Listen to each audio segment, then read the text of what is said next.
Hello, welcome to this one-off lecture for Arts 3991. This is for Term 3, 2021. I'm recording this lecture because there's a public holiday in week 4 this term, so we won't be able to have our seminar on equality. Instead, what I'd like you to do is first read the Amartya Sen lecture, Equality of What, from the late 1970s, then listen to this lecture. Should take you hour and a half. I won't go on for 3 hours, I promise. And then I would like you to complete the activity posted in the week 4 folder on Moodle. The successful completion of the activity is what gets you marked as present for this week's seminar.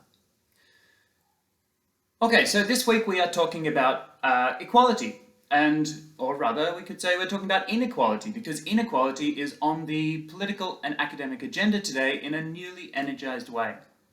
It's being studied from multiple viewpoints and disciplines within the social sciences. All our different disciplines are, I would say, interested in inequality in some way. The work of economists such as the late great Tony Atkinson, as well as Joe Stiglitz, and very importantly Thomas Piketty, have been significant drivers of this new interest in inequality. But they're joined by sociologists such as Beverly Skeggs, John Goldthorpe, and David Grusky, legal scholars such as Kimberly Crenshaw and Nicola Lacey, epidemiologists, interestingly for us in a time of pandemic, epidemiologists such as Michael Marmot, Richard Wilkinson, and Kate Pickett. I'm writing about inequality in relation to the COVID lockdowns myself. I'm absolutely not in the same echelon as any of these people, but nonetheless, political scientists such as Robert Putnam has been writing about inequality for a long time, but he's joined by Kathleen Thelen, Catherine Boone, Paul Pearson. Geographers like Danny Dorling have been writing about inequality, and finally, social policy researchers such as John Hills. So there's a very widespread interest in the rise in inequality in liberal societies today. And there's an interest from many different directions. That's just in academia. In the world of politics, people like Bernie Sanders, Elizabeth Warren, Alexandria Ocasio-Cortez are citing inequality as the key issue of their political mobilizations.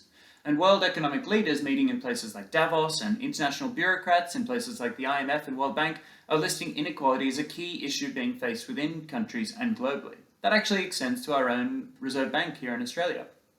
The Reserve Bank chairman on a number of occasions has cited stagnating wages and rising wealth inequality as a key concern for the Australian economy. Not even for moral reasons, just for technical economic reasons and health of the economy as a whole reasons. So there's a lot of interest in inequality today. What's our interest in inequality for this course and for today's lecture? First of all, generally, I would say that as students of liberalism, trying to work out what liberalism is, it's important for us to recognize that equality is one of the foundational values, foundational aspirations of liberal ideology. Historically, liberalism was a movement against feudalism and the ingrained hierarchy of feudal Europe. It was a call for all men to be treated equally in a society. And this was extremely radical at the time. The idea that a worker of the land, very recently a serf who was indentured to the land that he tilled, should have the same legal rights and social standing as the lord that he worked for or the king, is a very large leap for someone living in the societies where liberalism was first born. It was a radical position. Obviously, by today's standards, we can be critical of who wasn't included in this call for equal treatment and equal standing in society. Women, slaves, non-white people, people of divergent sexualities, and so on. But even acknowledging these shortcomings of the early demands for equality, we should appreciate how radical a political position the liberal one was. Secondly, I think we should give credence to how effective the demand for equality has been as a rallying call for progressive movements throughout the history of liberalism. Having established equality as a foundational value of liberal societies, the demands for inclusion, full inclusion in society, full inclusion including being treated as an equal subject, not just legally, but also socially, has unified a diverse set of movements, from the different waves of feminism to the civil rights movement, right up to our own same-sex marriage debates in the 2010s. So I think we need to appreciate the role of equality as a principle, as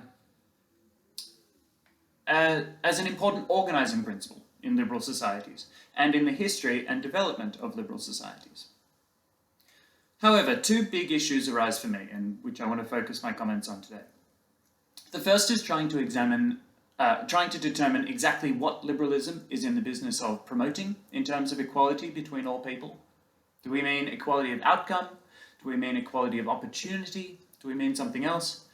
And how far are we willing to go to promote equality? For example, when I spend my own money to buy my child extra after-school tutoring, is that inequitable to the other students who don't get extra help? Or is it an expression of my individual freedom to do what I will with my own resources, per the other foundational commitment of liberalism? So I guess our job today, my job in this lecture, and your job in the exercise that I post after this, is to articulate a type of equality that liberalism promises that is coherent with the other promises that liberalism makes to its citizens, and maybe to try to work out how the commitment to equality relates to these other commitments. Secondly, and springing off our topic on trust last week, we're interested today in interrogating the divergence between what liberalism promises in terms of equality and what it actually delivers. Is there a point where that divergence becomes too great and becomes a threat to liberal societies, a source of political unrest and tension? So not only trying to think about the role of liberalism, the role of equality in liberal ideology, but once again thinking about the place of equality in actually lived liberal societies and interrogating the divergence between practice and promise within liberalism. Okay, that's where we're going today. First, I'm going to have a brief rundown of what we've done in the first 3 seminars, just to make sure we're all on the same page and to orientate you a little bit towards today's topic, and then we'll get into it.